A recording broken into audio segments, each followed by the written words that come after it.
আমাদের মধ্যে অনেক মানুষের খাওয়ার পর পেটে অম্বল হয়, গ্যাস হয়, পেট জ্বলে যায়, টকটক ঢেকুর ওঠে, পেট ফেঁপে যায়। তাতে এমন অশান্তি হয় যে আমরা এগুলো থেকে রেহাই পেতে ইনো খাই, বিভিন্ন রকমের এনজাইম খাই, নতুবা ফার্মাসি থেকে ট্যাবলেট কিনে গপাগপ গিলতে থাকি। তাতে সাময়িকভাবে আমরা এই সমস্যা থেকে রেহাই পেলেও এই সমস্যা থেকেই যায়, কেননা এগুলো হয় ইনডাইজেশন বা বদহজম থেকে। এই ইনডাইজেশনের মূল কারণকে না তাড়াতে পারলে আমাদের সারা জীবন ভুগতে হয়, আর বিভিন্ন ট্যাবলেট খেতে আমরা আসল সমস্যাকে জটিল করে তুলি। এই ইনডাইজেশনের মূল কারণকে না তাড়াতে পারলে আমাদের সারা জীবন ভুগতে হয়, আর বিভিন্ন ট্যাবলেট খেয়ে আমরা আসল সমস্যাকে জটিল করে তুলি এবং অন্য রোগ ডেকে আনি। আজকে আলোচনা করব এমন একটা চমকপ্রদ সিড বা মশলা বীজ সম্পর্কে, যেটা আপনার সমস্যাগুলোকে ম্যাজিকের মতো স্থায়ীভাবে সারিয়ে তুলবে। আপনি জেনে অবাক হয়ে যাবেন যে এই জিনিসটি আপনার হাতের কাছে বা আপনার নাগালের মধ্যে এতদিন আছে, অথচ তা ব্যবহার করা হয়নি বলে কষ্ট ভোগ করতে হচ্ছে আপনাকে। এই বীজটি হলো জোয়ান, যাকে ইংরেজিতে বলে ক্যারম সিড, হিন্দিতে বলা হয় আজওয়াইন। এই জোয়ান যেহেতু অনেক রান্নায় ব্যবহার করা হয়, আপনি এটা আপনার রান্নাঘরে পেয়ে যাবেন। এটা এমন একটা ঘরোয়া চিকিৎসা যে ঠিক পদ্ধতি অনুসরণ করে খেতে পারলে স্থায়ীভাবে আপনার হজমের সমস্যা, গ্যাস অম্বল সহ শরীরের অনেক রোগ সারিয়ে তুলবে। এখন প্রশ্ন হলো, জোয়ান কি পদ্ধতিতে খাবেন?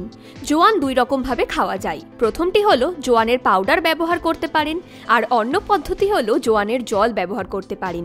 যদি আপনি পাউডার ব্যবহার করতে চান তাহলে ননস্টিক তাওয়ার ওপর জোয়ান রেখে হালকা আঁচে খুন্তি দিয়ে নাড়াচাড়া করুন। তারপর যখন একটু ভাজা ভাজা হয়ে আসবে, একটা সুন্দর গন্ধ বেরোতে আরম্ভ করবে, তখন তাওয়া নামিয়ে ঠান্ডা হতে দিন। তারপর গ্রাইন্ডারে পাউডার বানিয়ে নিন। তারপর এই পাউডারকে একটি এয়ারটাইট কন্টেনারে রেখে দিন। দিনের খাবার ও রাতের খাবারের 15 থেকে 20 মিনিট পর চা চামচের হাফ চা চামচ করে জলের সঙ্গে মিশিয়ে খান। যদি আপনি জোয়ানের জল খেতে চান তাহলে একটি পাত্রে 1 গ্লাস জল নিন, তাতে 2 চামচ জোয়ান দিন। এখন আগুনে এই জলটা ফোটাতে থাকুন। যখন 3-4 বার ফুটে আসবে তখন পাত্রটি নামিয়ে জলটা ছাঁকনি দিয়ে ছেঁকে নিন। কিছুটা উষ্ণ থাকা অবস্থায় খাওয়ার 15 থেকে 20 মিনিট পর এই জল সারাদিনে 2 বার খান।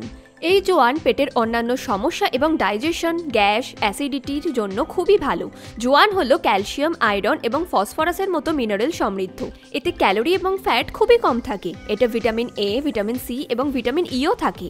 এতে থাইমল নামক একটি কম্পাউন্ড থাকে, যা হজমের গোলমাল এবং স্টমাক পেন থেকে বাঁচায়।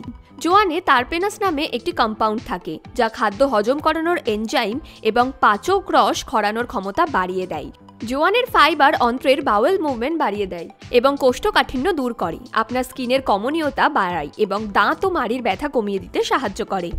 গ্যাস, অ্যাসিডিটির সমস্যাকে দূর করা ছাড়াও ব্লাড প্রেশারকে স্থিতাবস্থায় রাখে। কোলেস্টেরল কমানো, সর্দি কাশি, ঠান্ডা লাগা থেকে বাঁচানোর সমস্যাগুলোকে দূর করতে জোয়ান খুবই সহায়ক। স্টমাক আলসারের মতো কঠিন রোগকে ঠেকিয়ে রাখতে জোয়ান সেবন সাহায্য করে থাকে। এছাড়া শরীরের বাড়তি ওজন কমিয়ে দিতে, ব্যাকটেরিয়া ও ফাঙ্গাসের আক্রমণের সঙ্গে লড়াই করতে জোয়ান সেবন প্রয়োজনীয় ভূমিকা পালন করে। আপনি শীত, গ্রীষ্ম, বর্ষা যে কোনো ঋতুতেই জোয়ান খেতে পারেন, তাতে কোনো অসুবিধাই নেই। এর কোনো সাইড এফেক্টও নেই বললেই চলে। এটা একটু শরীর গরম করে, কিন্তু গ্যাস, অ্যাসিডিটি ও অন্যান্য পেটের অসুখ থেকে বাঁচতে শরীর গরম হয়ে যাওয়াকে উপেক্ষা করে এটা আপনি খেতেই পারেন। এটা খুবই উপকারী। যদি পরিমাণ মতো খাওয়া যায়, এটা শরীরের এমন কিছুই ক্ষতি করবে না। কিন্তু এটা খেলে আপনার যদি খুব গরম বোধ হয় বা শরীরের অন্য কোনো সমস্যা দেখা দেয়, যেমন আপনার মেজাজ কথায় কথায় গরম হয়ে যায় বা প্রকৃতি অন্যরকম হয়ে যায়, তাহলে জোয়ান খাওয়ার পরিমাণ কমিয়ে দিন। যেমন ধরুন, হাফ চামচ পাউডার খাওয়ার পরিবর্তে 1 চামচের 4 ভাগের 1 ভাগ পাউডার জলে দিয়ে খান, আর জলের সঙ্গে জোয়ান ফুটিয়ে খাওয়ার সময় 2 চামচের পরিবর্তে 1 চামচ দিয়ে ফুটিয়ে খান। কেবলমাত্র গর্ভবতী মায়েদের ক্ষেত্রে জোয়ান খাওয়া বারণ আছে। তাদের ক্ষেত্রে জোয়ান খেতে হলে ডাক্তারের পরামর্শ অবশ্যই নিতে হবে। জোয়ান ব্যবহার করছেন বলে যা মন চাই তাই খেয়ে যাবেন, কোনো সংযম থাকবে না, এটা করলে একদমই হবে না। আপনাকে অবশ্যই খাওয়া দাওয়ার ব্যাপারে একটু সাবধানতা অবলম্বন করতে হবে। বেশি তেল মশলাযুক্ত খাবার, অধিক পরিমাণে ঘি, রোজ রোজ চর্বিযুক্ত মাছ মাংস খাওয়া কমাতে হবে। তাছাড়া ফাস্ট ফুড, প্যাকেটযুক্ত খাবার, বার্গার, কোল্ড ড্রিঙ্কস এবং আইসক্রিম যতটা কম খাওয়া যায় তার চেষ্টা অবশ্যই করতে হবে। মানসিক চাপ এবং ডিপ্রেশনে থাকলে হজমের গন্ডগোল হয়। যতটা পারবেন দুশ্চিন্তা মুক্ত থাকুন। রোজ 15 থেকে 20 মিনিট ব্যায়াম ও প্রাণায়াম করুন। হাসি খুশিতে জীবন কাটান, আর যে নিয়মে জোয়ান খাওয়ার কথা সেই নিয়মে জোয়ান খেতে থাকুন। তাহলে ইনডাইজেশন, অ্যাসিডিটি, ব্লোটিং ইত্যাদি পেটের রোগ এবং অন্যান্য অনেক রোগ থেকে আপনি অবশ্যই রেহাই পেয়ে যাবেন। ফ্রেন্ডস, আপনারা সকলে সুস্থ থাকুন, ভালো থাকুন। ভিডিওটা ভালো লাগলে অবশ্যই লাইক করুন, শেয়ার করুন এবং আমাদের এই চ্যানেলটা অবশ্যই সাবস্ক্রাইব করুন। Thanks for watching.